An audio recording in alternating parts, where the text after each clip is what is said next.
Hello everyone,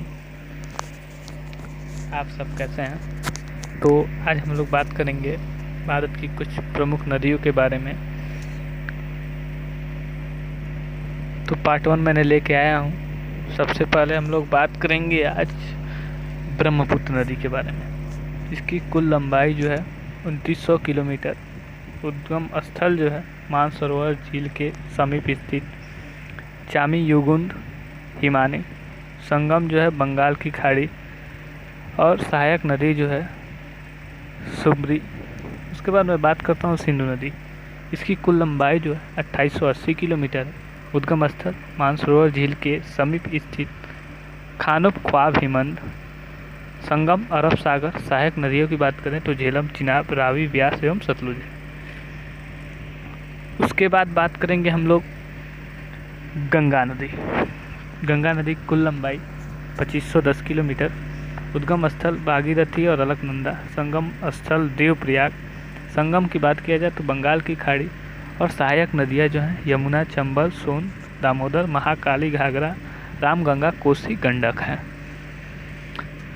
उसके बाद तीसरे नंबर पे आता है चिनाब। इसकी कुल लंबाई 1800 किलोमीटर। उद्गम स्थल की बात करें बारालाचा, दर्रा, जो लाहौल, स्पीति। संगम सिंधु नदी। और सहायक नदियों की बात किया जाए तो मियार नाला, सोहल, थिरोड, भूत नाला, मरुसुंदर और लिद्दारी है।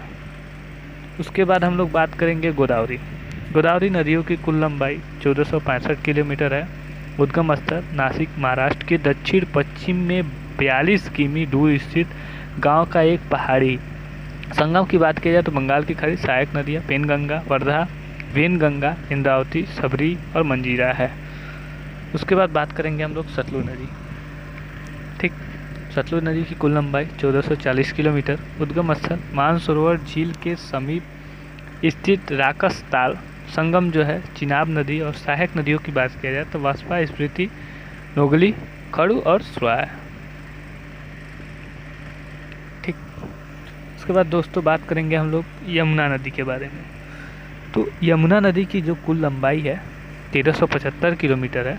उद्गम स्थल की बात किया जाए तो बंदरपुर के पश्चिम ढाल पर स्थित यमुनोत्री हिमानी से निकला है। और संगम की बात किया जाए तो प्रयाग, जो इलाहाबाद गंगा नदी में। सहायक नदियों की टोस, हिंडन, चंबल, सिंध, बेतवा, केन आदि जो है यमुना नदी की सहायक नदियाँ हैं। सोन नदी लंबाई 780 किलोमीटर। उद्गम स्थल अमरकंटक की पहाड़ियों से। संगम की बात की जाए तो गंगा। और सहायक नदियों की बात की जाए तो जोहिला, गोपन, रिहंद, कन्हार, उत्तरी कोयल, ये जो है सोन नदी की सहायक नदियाँ कहलाती हैं। उसके बाद दोस्तों बात करेंगे हम लोग कावेरी। कावेरी नदी की कुल लंबाई 805 किलोमीटर। उद्गम स्थल जो है कर्नाटक के कुर्ग जिले में स्थित प्रागिरी पहाड़ी से है। संगम की बात की जाए तो बंगाल की खाड़ी। और सहायक नदियों की बात की जाए तो हरंगी, हेमावती, काबिनी, भवानी, अर्कावटी, लक्ष्मण तीर्थ, न्योर और अर्कवटी है। उसके बाद चंबल नदी 960 किलोमीटर लंबाई। उद्गम स्थल की बात की जाए तो मध्य प्रदेश के महू के निकट स्थित जनापाव पहाड़ी से हुआ है। संगम की बात की जाए तो यमुना नदी है। और सहायक नदी की बात की जाए तो बनास, सिंध, बेतवा और केन है। उसके बाद बात करेंगे हम लोग घाघरा नदी। घाघरा नदी की जो कुल लंबाई है 1080 किलोमीटर। उद्गम स्थल की बात की जाए तो मत्सातुंग हिमानी है। संगम की बात की जाए तो गंगा नदी। सहायक नदियों की अगर बात करें हम लोग तो कुआना, राप्ती और छोटी गंडक जो है घाघरा नदी की सहायक नदियां हैं। उसके बाद दोस्तों बात करेंगे महानदी। महानदी की कुल लंबाई 1057 किलोमीटर। उद्गम स्थल जो है मध्य प्रदेश के रामपुर जिले में स्थित च्यमा के समीप है। और संगम की बात की जाए तो बंगाल की खाड़ी, कटक के निकट।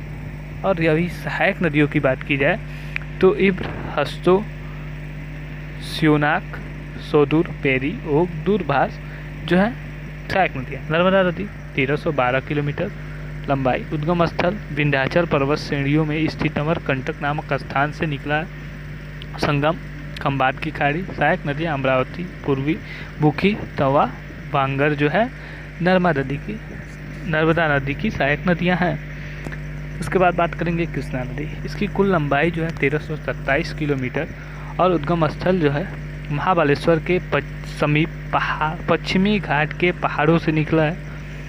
और संगम की बात की जाए तो बंगाल की खाड़ी और सहायक नदियों की बात की जाए तो कुंडाली, बेना, कोयना, पंचगंगा, दूधगंगा, तुंगभद्रा और घाटभद्रा जो है